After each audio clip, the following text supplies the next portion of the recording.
परमेश्वर पिता हम आपको धन्यवाद देते हैं आपके तमाम उन आशीषों के लिए जो आपने हम सबको दी। आपको धन्यवाद। अपने वचन से प्यारे पिता परमेश्वर आप हमें शिक्षित कीजिए, क्योंकि आपका वचन प्रभु हमको इस पर रहने की सामर्थ प्रदान करता है।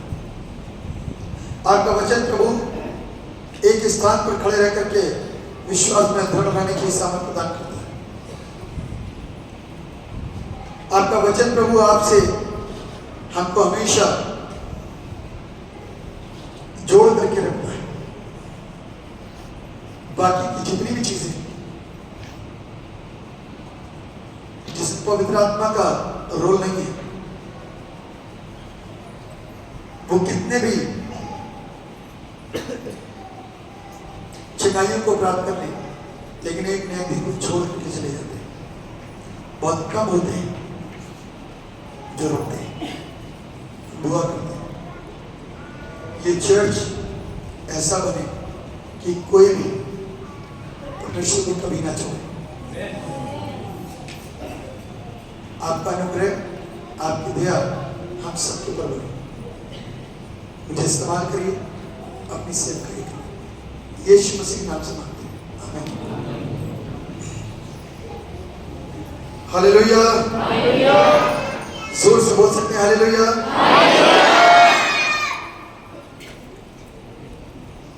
आज हम लोग पुनरुत्थान के पर्व के पश्चात पहला रविवार मना रहे हैं। कौन से पर्व के पश्चात? पुनरुत्थान का पर्व। क्या था इस दिन? यीशु मसीह को मुर्दों में से जिलाया गया। रिजरेक्टेड पावर, जी उठे प्रभु यीशु की सामर्थ।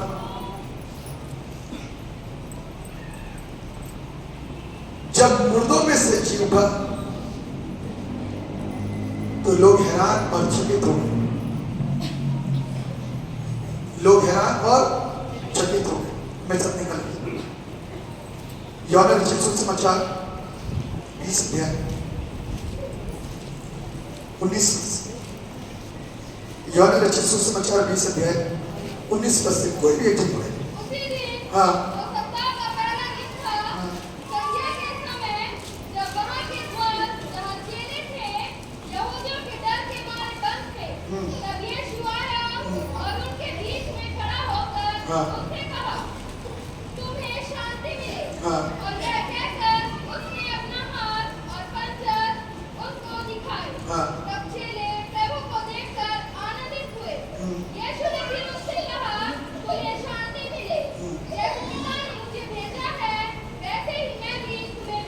बस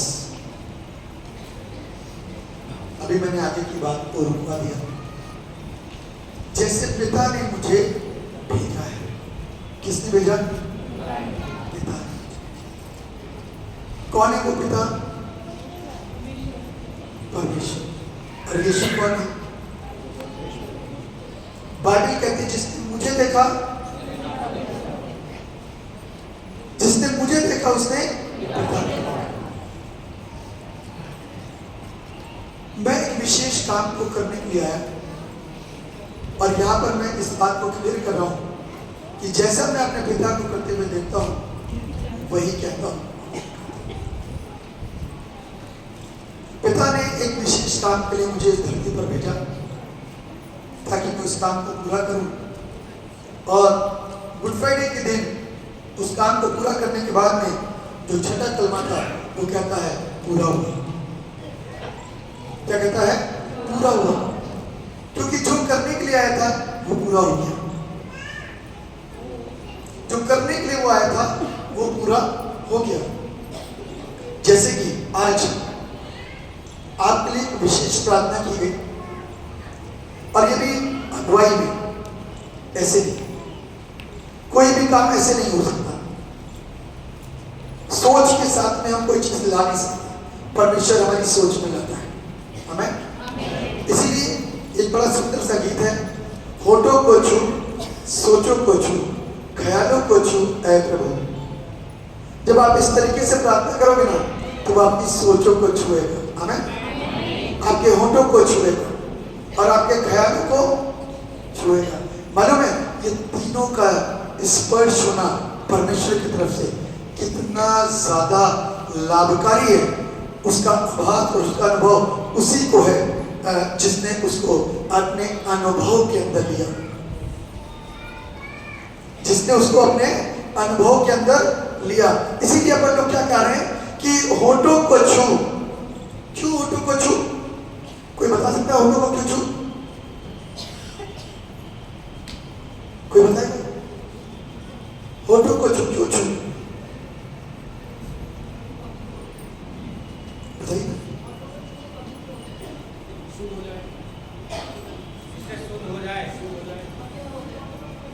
चलिए मैं बताता हूँ।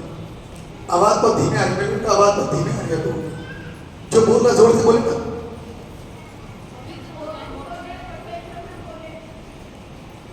जी कुछ कह रहे हैं आप? जो भी निकले अंदर से शुद्ध और पवित्र निकले। यही होश को उसकी आवाज़ करते हैं, शुद्धि करते हैं।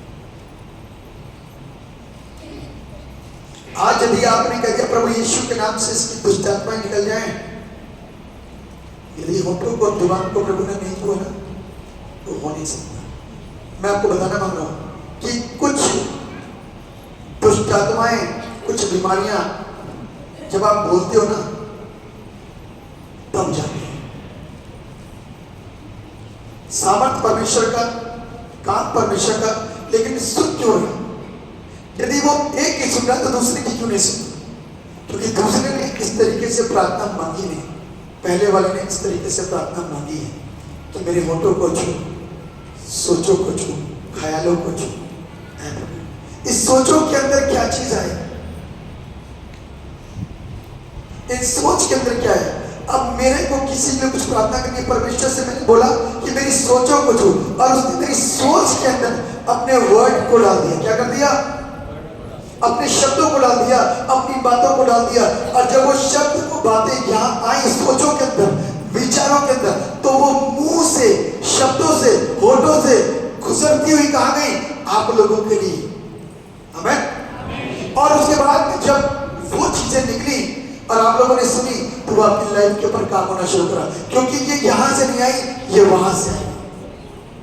सोच किसकी? परमेश्वर की। इच्छा किसकी? परमेश्वर की। मर्जी किसकी? परमेश्वर की। पूरा कैसे होगा? पूरा इस तरीके से होगा कि परमेश्वर अपने किसी व्यक्ति को, किसी चुने हुए को, किसी समर्पित को या किसी और को भी छू करके अपनी बातों को कहलवा दे। कहलवाने के साथ साथ कह तो दुनिया देगी, आप भी कह दोगे, आप भी कह दोगे, आप भी कह दोगे, आप भी कह दोगे, लेकिन उससे क्या होता है? होता तो उसी से है जो पूरा होता हुआ दिखाई दे। आमीन। जो पूरा होता हुआ दिखाई दे वही तो काम है, वरना काम क्या सारे बोलते हैं, लेकिन कुछ होते हैं जो स्पेशल बोलते हैं, जिसके लिए निकोदेमस रात के अंधेरे में दौड़ता हुआ यीशु के पास आया, है ना? रात के अंधेरे में निकोदेमस दौड़ता हुआ प्रभु के पास आया और मालूम क्या बोलता है?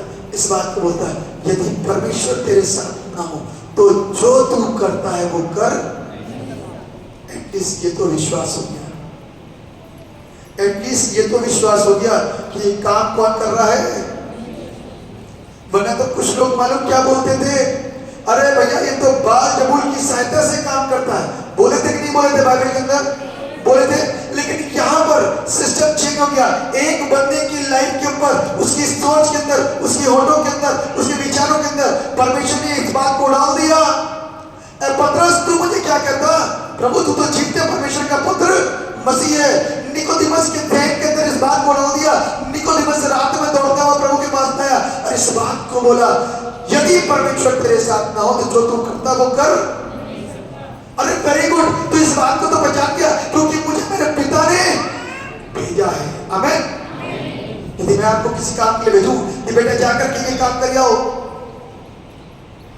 आप मेरा मुंह ताकोगे, क्यों भागोगे, क्योंकि उस काम को करने के लिए आपको पैसे नहीं दिए गए, आपको पैसे नहीं दिए गए। तो मैं आपको पैसे लेकर के भेजूंगा, लो बेटा ये काम कर दो, तब आप दौड़ते हुए जाओगे और क्या करोगे, उस काम को करके वापस आ जाओगे। आमीन। प्रभु ने, परमेश्वर पिता ने पुत्र को इस धरती पर भेजा, और धरती पर जब पुत्र आया तो बाइबल इस बात बताती है कि वो कैसे आया, पवित्र आत्मा के सामर्थ के द्वारा आया। कैसे आया? पवित्र आत्मा की सामर्थ के द्वारा कुंवारी के घर में आया। यानी कि पवित्र आत्मा की सामर्थ का मतलब समझ गए ना, वो पाक और पवित्र और स्वयं परमेश्वर। अब ये स्वयं परमेश्वर जब इस धरती पर आया तो फिलिपियों की पुस्तक 2 अध्याय के अंदर कहता है शून्य कर दिया। जब वो धरती पर आया तो अपने आप को क्या कर दिया? कई बार लोग अपने पद का इस्तेमाल करते हैं कि जहां जा रहे हैं ये गाउन पहन के चले जा रहे हैं तो लोगों को पता चल जाएगा कि फादर है चर्च, तो उसका इस्तेमाल कर रहे हैं। और कई बार क्या होता है कि हमारे शब्द, हमारा समर्पण, हमारा बोल, हमारा व्यवहार लोगों के जीवन को बदल देता है और काम फिर हो जाता है। वही काम मेरे इस ड्रेस की वजह से हो रहा है, वही काम मेरे अच्छे व्यवहार और अच्छे बोल की वजह से हो रहा है। तो बाइबल इस बात को कहती है, बाइबल इस बात को कहती है कि यीशु मसीह ने अपने आप को शून्य कर लिया। जब पवित्र आत्मा आपकी मदद करता है तो यीशु की मदद नहीं करता होगा क्या? जब परमेश्वर का आत्मा आज मेरी और आपकी मदद करता है, मुझको और आपको सुनता है, तो यीशु की मदद उस समय नहीं करता होगा? बिल्कुल करता होगा। परमेश्वर आत्मा है। कौन है? परमेश्वर आत्मा है। और वो परमेश्वर जब खिदमत को कर रहा है तो उसको करने में कोई दिक्कत नहीं हो रही, क्योंकि वो उस देश को, उस मकसद को क्या कर रहा है? पूरा कर रहा है। लेकिन यहां पर अपन लोग देखते हैं कि यीशु मसीह ने अपने चेलों से कहा कि मेरे पिता ने मुझको जैसे भेजा वैसे ही मैं भी तुमको भेजता हूं। क्या लेके भेजा उसने? क्या लेके भेजा उसने? कहता है ना तो रुपया लेके जाना, ना बटुआ लेके जाना, कुछ लेकर के मत जाना, चले जाओ बस। क्या जाओ? चले जाओ। तो जब चले जाएंगे तो मदद कौन करेगा? कौन? परमेश्वर का आत्मा। कौन मदद करेगा? स्वयं परमेश्वर का आत्मा। बाइबल कहती है कि यीशु मसीह ने बोला जाओ, जाकर के बोल देना, जिसकी वो गधी है ना, उसके मालिक से बोलने, कोई तुमसे पूछे कहां लेके जाते हो, तो सिर्फ इतना कहना कि प्रभु को इसका। तो काम कौन कर रहा है उस मालिक के ज़हन के ऊपर? पवित्र आत्मा। सीधे चेक, अच्छा ठीक है, जो ले लो। काम कौन कर रहा है? पवित्र आत्मा। तो बाइबल हमको इस बात बताती है 20वें अध्याय के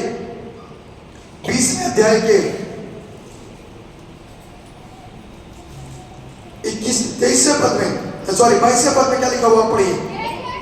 हाँ हाँ हाँ, बस लिखा हुआ है। पहले तो ये कहता है जैसे पिता ने मुझे भेजा मैं तुम्हें भेजता हूं। क्यों भेज रहा है? मेरे को एक चीज जैसे हमारी मस्त नहीं रह सकते थे, 12 लोग तो बच गए थे और 12 के अलावा भी लोग बच गए थे। फिर क्यों भेज रहा है? कहां भेज रहा है? क्यों पवित्र आत्मा दे रहा है? क्यों ऐसी बातें बोल रहा है? क्या कारण था? क्या मकसद था? क्या वजह थी? क्यों क्यों बताइए ना, क्या कारण है? नहीं, मैं कुछ कह रहा हूं आपसे। क्यों वो चाह रहा है कि उसके चेहरे पवित्र आत्मा लें? क्यों वो चाह रहा है? कहता है कि आप वर्ड को चेक करिएगा, कहता है जैसे पिता ने मुझे भेजा मैं भी तुम्हें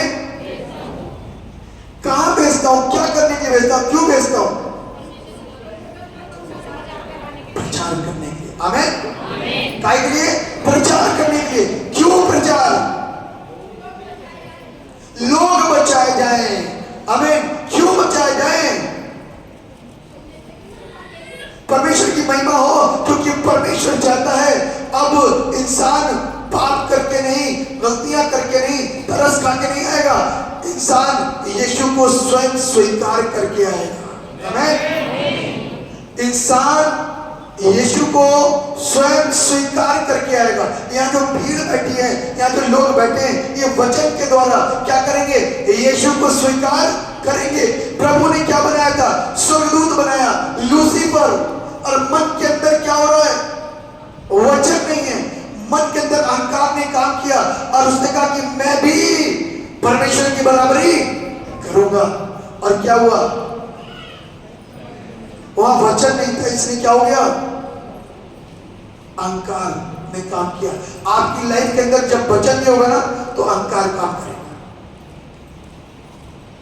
बड़प्पन की बू आ जाएगी। मैं भी बड़ा हूं, मैं भी बड़ा हूं, इस चीज की बू हमारे अंदर आ जाएगी। मैं पुराना हूं, मैं ज्यादा बाइबल सीखा हुआ हूं, इस बात की बू आ जाएगी मेरे रब के अंदर।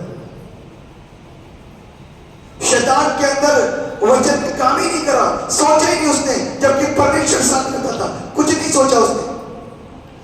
और क्या हो गया? क्या हो गया? पाप कर बैठा। क्या कर बैठा? पाप कर बैठा। आपके पास आज की तारीख में वचन है, मालूम है? आज की तारीख में आपके पास में क्या है? वचन है।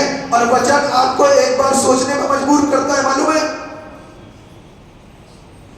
इस नशे को हाथ लगाऊं कि ना लगाऊं? चर्च में पादी साहब बोलते थे नशा करना पाप है, हाथ लगाऊं कि ना लगाऊं? शैतान काम कर रहा है आपकी लाइफ के ऊपर, और आप इस बात के ऊपर कष्ट में, असमंजस में पड़ गए। करूं क्या? फैसला आपका है। अब यही फैसला लेकर के आपको वहां पहुंचना है। हालेलुया।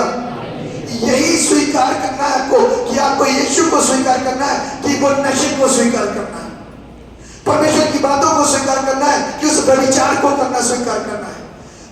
अपनी लाइफ पार्टनर को छोड़ करके दूसरे के लाइफ पार्टनर के ऊपर गलत दृष्टि डालनी है, ये स्वीकार करना है, या परमेश्वर को स्वीकार करना है। प्रभु ने आपकी झोली में गेंद डाल दी, अब करोगे तो क्या करोगे? हालेलुया। क्या करोगे? क्योंकि पाप तो रग रग के अंदर है, मिनट मिनट के अंदर है, सेकंड सेकंड के अंदर है। कैसे कंट्रोल कर पाओगे? इसी के लिए पवित्र आत्मा के लिए जो सटीक वर्ड लिखा है कि मैं तुमको क्या दूंगा? एक सहायक और एक मददगार दूंगा, जो तुम्हारी मदद करेगा। कब और किस स्थिति में? जब तुम असमंजस में पड़े हुए होगे। आमीन। जब तुम असमंजस और कष्ट में पड़े होगे, जबकि आपको ये साफ दिखाई दे रहा है ये पाप है। यदि पवित्र आत्मा ना हो तो सीधी सीधी एक आवाज आएगी, चेक कर ले पाप कौन देखता है, कोई कुछ नहीं करेगा। और पवित्र आत्मा इसलिए एक और आवाज आती है, मत कर, ये पाप है। बाइबल कहती है, लिखा हुआ है, अभी तक रोकने वाले ने हमको रोक रखा, वरना शैतान कब का फाड़ के खा जाता। किसने रोक रखा है? पवित्र आत्मा ने। आमीन। वरना शैतान कब का हमको फाड़ करके खा जाता, लेकिन रोकने वाले ने, पवित्र आत्मा ने शैतान को रोक रखा है। शैतान पूरे बल के साथ में हाथ पैर नहीं फैला पा रहा। फर्ज करिए कोई बंदा यहाँ पर हिल रहा हो, आप उसके हाथ पैर पकड़ लो तो वो पूरी कोशिश नहीं कर पाएगा, और उसको छोड़ दो, फिर देखो कि वो क्या उधम मचाता है।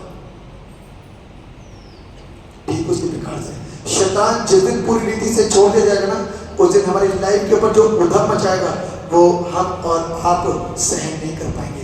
इसीलिए आज टाइम है, इसीलिए आज क्या है? समय है। अपनी मर्जी से चर्च आ रहे हो, अपनी मर्जी से उसको स्वीकार कर रहे हो, कोई प्रेशर नहीं, कोई दबाव नहीं। और जो बगैर प्रेशर के आकर के अपनी मर्जी से उसको स्वीकार करता है, उसी को वो भी स्वीकार करता है। आमीन। उसी को वो भी स्वीकार करता है। आज का पूरा खुला खेल है, खुली बात है, खुली सच्चाई है कि आज प्रभु मेरी और आपकी लाइफ के ऊपर कोई प्रेशर नहीं डाल रहा, कोई प्रेशर नहीं डाल रहा। उस समय लूसीफर था, उसके बाद में एक और घटना हुई, आदम और हवा उस पेड़ के फल को मत खाना, वही काम करो। आज प्रभु ने सब कुछ बड़ा स्पष्ट कर दिया। प्रभु ने सुविधा दी, घर दिया, सारी रहने की चीजें दी, सब कुछ अच्छा अच्छा अच्छा अच्छा दे दिया, सब कुछ तुम्हारा। एक चीज ना चुना बस, चेक किया जा रहा, लेकिन वो फिर वही बात करा।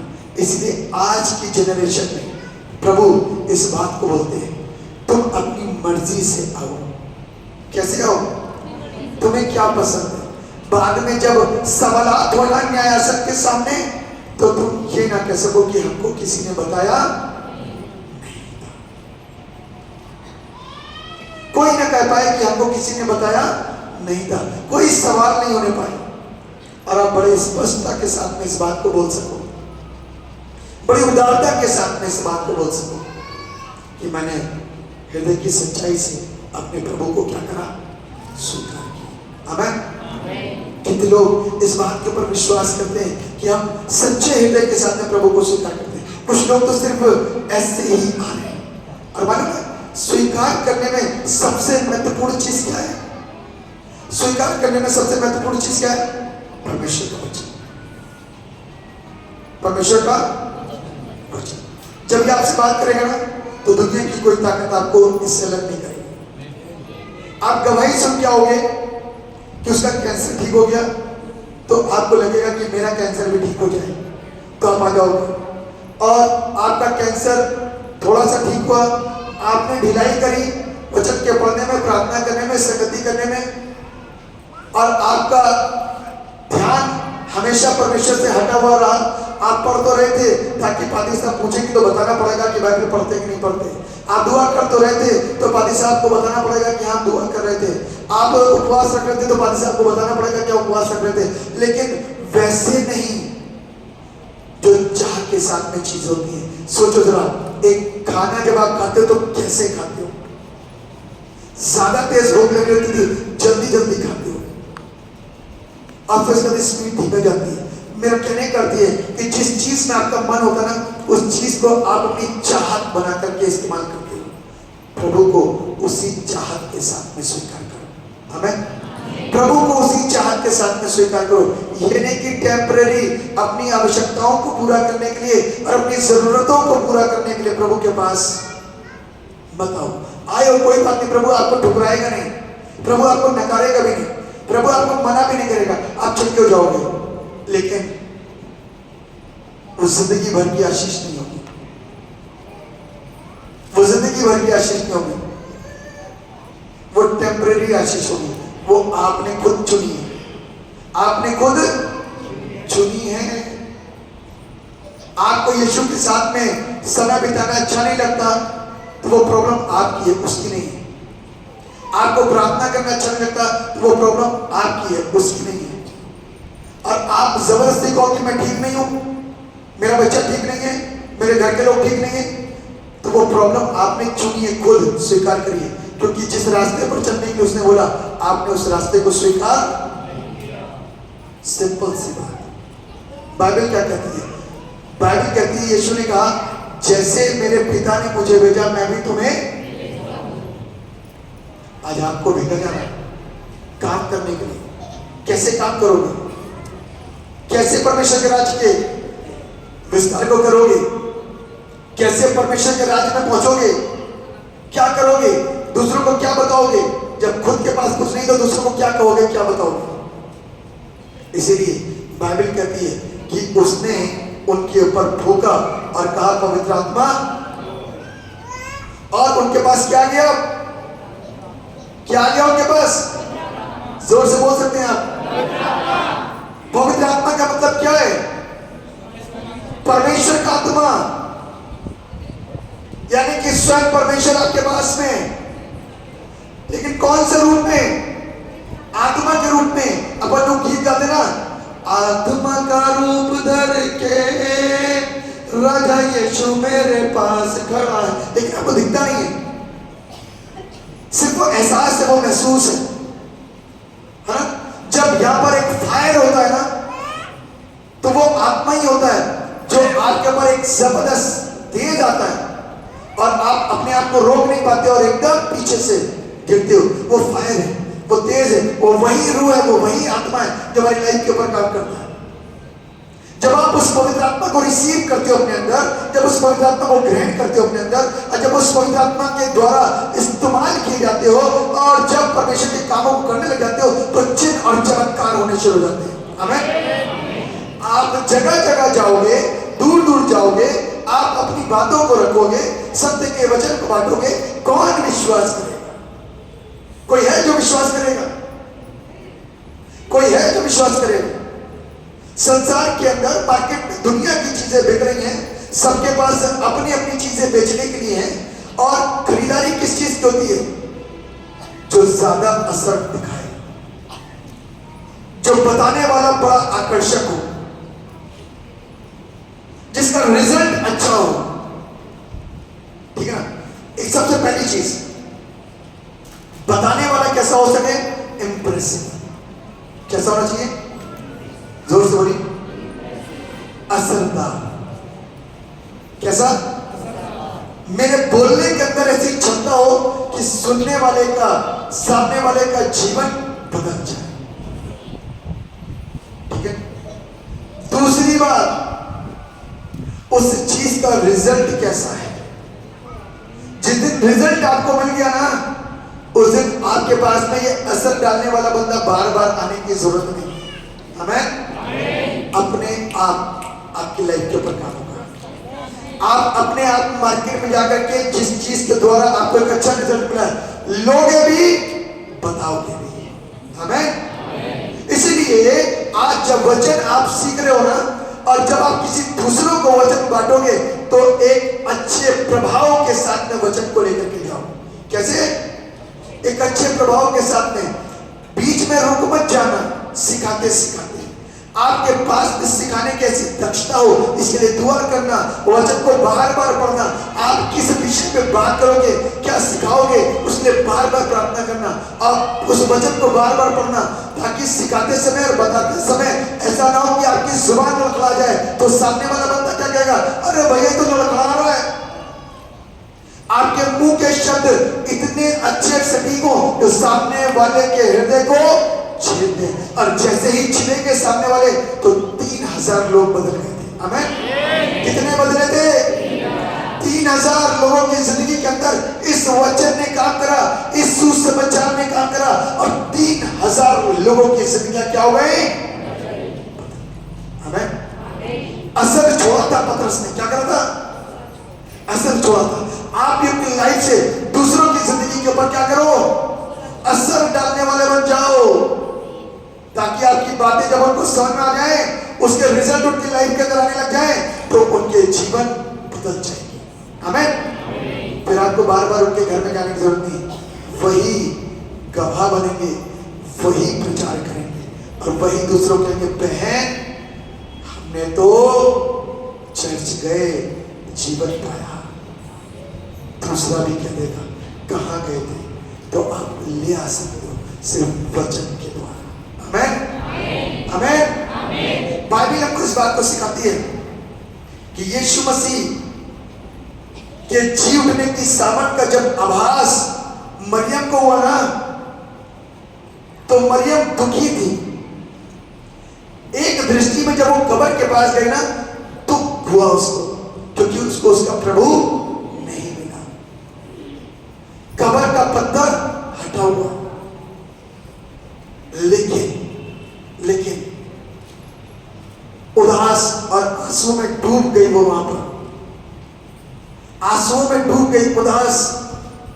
हर एक से पूछ रही, जो आ रहा है, क्यों रोती है, क्यों रोती है? तो सबसे कहती है, मेरे प्रभु को देखा क्या आपने? मेरे प्रभु को देखा क्या आपने? मेरे प्रभु को देखा। लोग उसको उठा करके ले गए, पता नहीं कहां रखा। यदि आपको मालूम तो बता दो, मैं उसे ले आऊंगी। This was the love of Mary. उस परमेश्वर के प्रति ऐसा प्रेम क्या आपका है? उस परमेश्वर के प्रति ऐसी चाहत क्या आपकी है? उस परमेश्वर के साथ ऐसी लगन क्या आपकी है? उस परमेश्वर के लिए उस भोर के वक्त में उठ करके जाने की चाहत आपकी है? भोर के वक्त में तोड़ करके उससे बात करने की चाहत क्या की है, क्योंकि इतनी आसानी से सारी चीजें नहीं मिलेंगी। टाइम देना पड़ेगा, टैलेंट देना पड़ेगा, ट्रेजर देना पड़ेगा,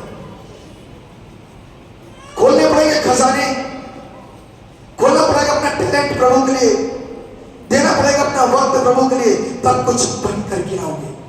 और बाइबल इस बात को बताती है कि मरियम के पास जब एक आवाज आई, ए मरियम, सीधा ये शब्द था मरियम। जैसे मरियम बोला, मरियम इस शब्द बोलने वाले व्यक्ति को पहचानती और बोली, प्रभु, रब्बुनी, गुरु तू है। और आप एक्सपीरियंस करो, अनुभव करो, सोचो कि मरियम यूं बैठी है और पीछे से आवाज आई और झट से मरियम यूं पलटी और प्रभु को देखा। क्या आनंद! वही आनंद के विषय में आज का कलाम हमसे और आपसे कहता है, joy and peace, power and new life are given through the resurrection of Christ. Bible इस बात को सिखाती है, प्रभु यीशु के पुनरुत्थान के माध्यम से हमें आनंद और शांति, सामर्थ और नया जीवन दिया गया। मरियम इस बात को कभी नहीं बोलेगी कि मेरा प्रभु जीवित है। मरियम इस बात को कभी नहीं बोलेगी कि मेरा प्रभु जीवित है। आपको भी इस बात को कभी नहीं बोलना है कि हमारा प्रभु जीवित है। बाइबल हमको इस बात को सिखा रही है। आज जीवते परमेश्वर की हम और आप आराधना करते हैं, जीवित होने के उसके प्रमाण मुझको और आपको मिलते हैं। इसलिए मेरे प्रियो, सत्य के पीछे चलो, अपने अपने अभ्यास को और बढ़ा लो परमेश्वर के साथ में, वचन के अभ्यास को और बढ़ा लो, सीखो, दूसरों को सिखाओ। परमेश्वर के राज्य का विस्तार होने पाएगा, बढ़ने पाएंगे, लोग सत्य को जानने पाएंगे, उस बहकाने वाली चीजों से, भ्रांतियों से बाहर आ जाएंगे और सत्य उनके लाइफ के ऊपर काम करेगा। मैं सत्य का एक और रेफरेंस, प्रेरितों के काम की पुस्तक उसका 4वां अध्याय, प्रेरितों के काम उसका 4वां अध्याय और उसके 32 पद। विश्वास करने वालों की मंडली एक चित्त और एक मन की थी। यहाँ तक कि कोई भी अपनी संपत्ति अपनी नहीं कहता था, परंतु सब कुछ साझे में था। प्रेरित बड़ी सामर्थ से प्रभु यीशु के जी उठने की गवाही देते रहे और उन सब पर बड़ा अनुग्रह था। बस एक बात बताइए, ये इनकी पैदाइश कैसी थी? मेरे और आपकी जैसी थी कि नहीं थी? जोर से बोल सकते हैं जी। ये कौन थे? चर्च था ये भी, और हम कौन है? चर्च। ये पहली कलीसिया थी और अभी कलीसियाओं की संख्या और श्रृंखला के अंदर कोई ना कोई नंबर तो जरूर रखते होंगे, लेकिन आप देखो ना, पहली कलीसिया का स्वरूप आज की तारीख में कैसे बदल गया। पहली कलीसिया कैसी थी? यहाँ लिखा है, विश्वास करने वालों की मंडली एक चित्त और एक मन की। ये कैसी ये मंडली बैठी है? विश्वास करने वाली। कहने को क्या है? विश्वास करने वाली मंडली है। क्या एक मन और एक चित्त है? क्या एक मन और एक चित्त है? नहीं। किसके दिल में क्या है, किसके दिल में क्या है, किसके दिल में क्या है, किसके दिल में क्या है, किसी को नहीं मालूम। लेकिन बाइबल इस बात बताती है, यहां तक कि कोई भी अपनी संपत्ति अपनी नहीं कहता था। ये क्या बात हो गई? कोई भी अपनी संपत्ति अपनी नहीं कहता। अपनी संपत्ति का पार्ट जो है ना, पार्ट या पूरी संपत्ति बेच करके कहां लाते थे? बाइबल बताती है, अपनी संपत्ति को बेच करके कहां लेकर के आते थे? प्रेरितों के चरणों पर ला करके रख दिया करते थे, ताकि जिसको जैसी आवश्यकता हो वैसे उनके लिए काम हो सके। आज तो लोग दशमांश नहीं निकालते हैं तो प्रॉपर्टीज को बेच रहे हैं। यहाँ दशमांश से बड़ी बातचीत की जा रही है। लोग कहते हैं नए नियम के अंदर दशमांश कहां लिखा हुआ है?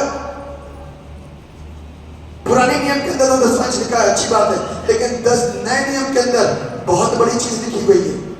क्या ऐसा करते हैं? यदि हम नए नियम को फॉलो करते हैं तो ऐसा फॉलो करते हैं क्या? नए नियम के अंदर तो दशमांश से बड़ी चीज लिखी गई है। यहाँ लिखा है कि लोग एक मन और एक चित्त थे और कोई भी अपनी संपत्ति को अपनी नहीं कहता था। और क्या करता था, लिखा हुआ है, प्रेरित बड़ी सामर्थ से प्रभु यीशु के जी उठने की गवाही देते रहे और उन पर बड़ा अनुग्रह था। उनमें कोई भी दरिद्र नहीं था, क्योंकि जिनके पास भूमि या घर थे वे उनको बेच कर बिकी वस्तुओं का दाम लाते और उसे प्रेरितों के पांव पर रखते थे, और जैसी जिसकी आवश्यकता होती थी उसके अनुसार हर एक को बांट दिया जाता था। सब कैसे मिलते हुए सोचो, वो चर्च कैसा होगा। एक बार इमेजिन करो कि वो चर्च कैसा होगा।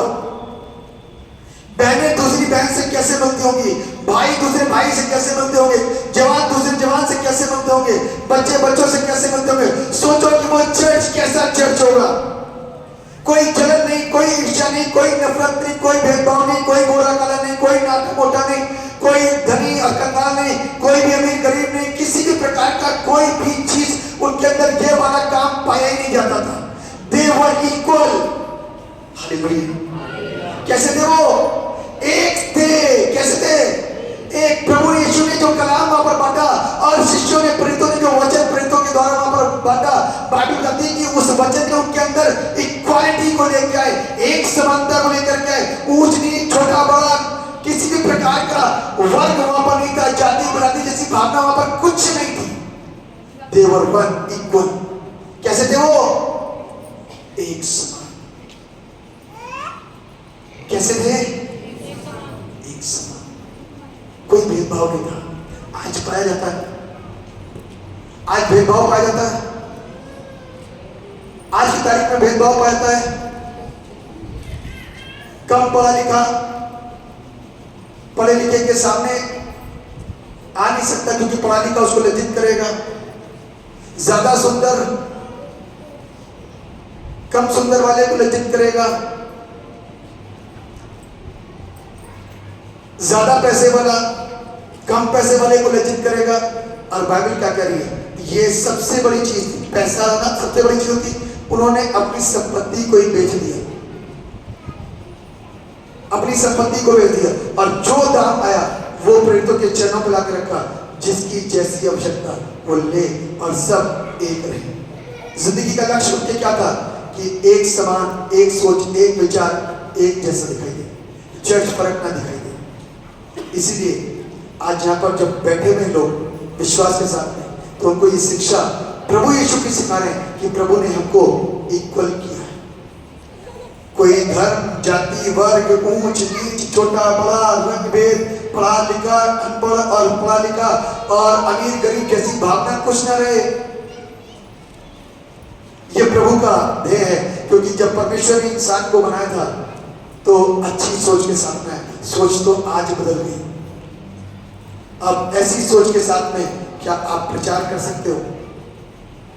ऐसी सोच के साथ में क्या परमेश्वर के राज को बढ़ा सकते हो? बढ़ रहा है। आमीन। मैं आपको बताना चाहता हूं, ऐसी सोच के बीच में भी परमेश्वर का राज्य बढ़ रहा है, क्योंकि ऐसी वाली कलीसिया आज भी है। आमीन। कलीसिया किसको कहते हो? कलीसिया किसको कहते हो? विश्वासियों का समूह। कलीसिया किसी एक से शुरुआत होती है। ये बिल्डिंग कैसी है? आप इसको सामान्य तौर पे चर्च बोलो, लेकिन एक्चुअल में इसकी पहली ईंट जब होगी ना, जो पहली ईंट सबसे नीचे, जो सबसे नीचे पहली ईंट कोने का सिरा थी, वो शुरुआत, वो बुनियाद थी। यदि वो पहली ईंट ना होती तो इतनी बड़ी इमारत ना होती। पहली ईंट शुद्ध थी, इसीलिए ये पूरा चर्च बनकर के तैयार हो गया। और उसी ईंट के ऊपर वो सिरा, उसी सिरे के ऊपर वो क्या है, पूरी इमारत टिकी हुई है। और वही सिरा कोने का सिरा बन गया, और जिसको लोगों ने नकारा था, ठुकराया था, वही हमारा प्रभु यीशु, जिसको दुनिया के लोगों ने ठुकराया। आज भी यीशु के नाम से दुनिया थरथराती और कांपती है, और उनको क्रिश्चियनिटी से प्रॉब्लम नहीं है, उनको यीशु से प्रॉब्लम है। यीशु से प्रॉब्लम उनकी नहीं है, यीशु से प्रॉब्लम शैतान की है। शैतान लोगों के मन को गंदा करता है, इसीलिए वो यीशु के लोगों से नफरत करते हैं। और बाइबल के अंदर पहले से लिखा हुआ है कि निराश मत होना, क्योंकि तुम मेरे नाम के कारण सताए जाओगे। ये बाइबल के अंदर हजारों साल पहले लिखा हुआ है, मत्ती 5 के अंदर, कि तुम मेरे नाम के कारण सताए जाओगे। चिंता मत करना। लोग झूठ बोलेंगे, लोग धोखा देंगे, बेईमानियां करेंगे, जेल खानों में डाल देंगे, मरवा देंगे। ये सब तुम्हारे लिए मेरे ही नाम के कारण कारण होगा, क्यों प्रभु, ऐसा क्यों, हम तो तेरी खिदमत कर रहे हैं और ऐसा क्यों? इसलिए कि उन्होंने मुझे स्वीकार नहीं करा तो तुमको कैसे स्वीकार करेंगे? हमें तुम्हारे अंदर भी तो वही वाला खून आ गया, तुम्हारे अंदर भी वही वाले शब्द आ गए कि जो तुम कहते हो वो हो जाता है, बीमार चक्के जाते हैं, दुष्ट आत्मा निकल जाती है, लोग पवित्र आत्मा से भाग जाते हैं, वही मसा तुम्हारे अंदर आ गया। तो अच्छी चीजें लोगों को पसंद नहीं है। उस समय भी अंधे जब देखते थे तो लोगों के पेट में दर्द होता था, लंगड़े चलते थे तो लोगों के पेट में दर्द होता था, और बूढ़े लोग चक्के जाते थे लोगों के पेट में दर्द होता था। आज भी लोगों को यही प्रॉब्लम है, उनको यीशु से प्रॉब्लम है, क्योंकि जाने अनजाने में उनकी लाइफ के ऊपर जो चीज काम कर रही है, जिन लोगों के द्वारा ये अत्याचार करे जाते हैं, उन लोगों को एक्चुअल में नहीं मालूम है कि उनको जो इस्तेमाल कर रहा है वो है शैतान की शक्ति। वो शैतान की शक्ति है जो उनको इस्तेमाल कर रही है, लोगों को नहीं मालूम। वो तो सिर्फ लोगों के बुरे में लगे हुए हैं, लोगों के बुरे में लगे हुए, उनको नहीं मालूम कि उनको शैतान इस्तेमाल कर रहा है, क्योंकि शैतान शुरू से और आरंभ से परमेश्वर के विरोध में था और आज भी विरोध में है। इसलिए आज प्रभु के लोगों को क्या करा जाता है? सताया जाता है। लेकिन कितना सताओगे? बड़ा सुंदर सा गीत है, दीवाने यीशु के डरते कहां हैं, मारोगे तो भी है, आग की भट्टी में डालोगे तो जलते कहां हैं। आमीन। दुनिया की कोई ताकत आ जाए, दुनिया की मरना तो सबको है, मरना तो सबको है, लेकिन इस बात को ध्यान रखना कि हम और आप सच्चाई का साथ देकर के आगे बढ़े हैं और सच्चाई का साथ देकर के ही आगे चलते जाएंगे और लोगों को शिक्षित करते रहेंगे कि सत्य क्या है।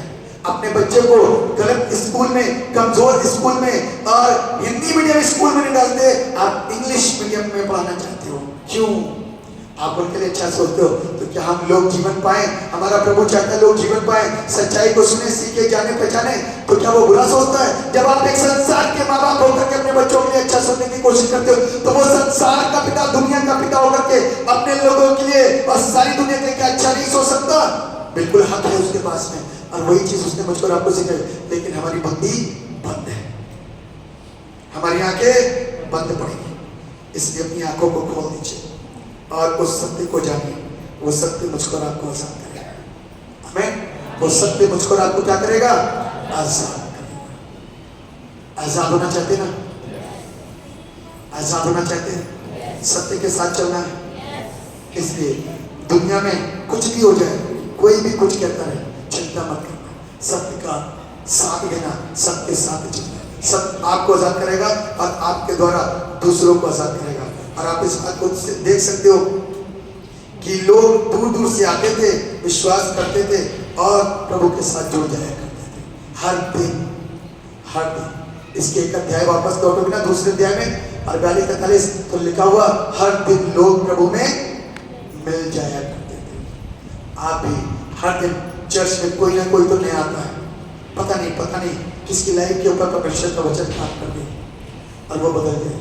एक दिन और एक लम्हा, एक वक्त और एक समय काफी आपके लिए, आपकी लाइफ के ऊपर काम करने। इसके लिए हम प्रार्थना करके आते हैं आपके पास, इस बात में हम प्रार्थना करके आते हैं आपके पास कि प्रभु आप जीवन को बदलें, उनकी सोच को, इतना काफी। परमेश्वर इस वचन के द्वारा हम सबको ब्लेस करें, हम सबको आशीर्वाद दुआ करें। सर्वशक्तिमान परमेश्वर, धन्यवाद है इस जीवन के लिए जो आपने बनाया, अपने प्रेम के बंध में प्रभु आपने हमें बांधा। आपका धन्यवाद। जो प्रेम प्रभु आपने किया, धन्य है वे जो उस प्रेम को देख पा रहे हैं, सुन पा रहे हैं, समझ पा रहे हैं, इतना काफी है। और उसके बाद में अपनी लाइफ के ऊपर जो भी काम होगा वो खुद इस बात को अनुभव के साथ में देखेंगे और गवाहियों को देख करके लोगों को आशीष देंगे। प्रभु हम सब पर अपनी दया को बढ़ेंगे, सबको ब्लेस करेंगे। यीशु मसीह के नाम से मांगते हैं, आमीन।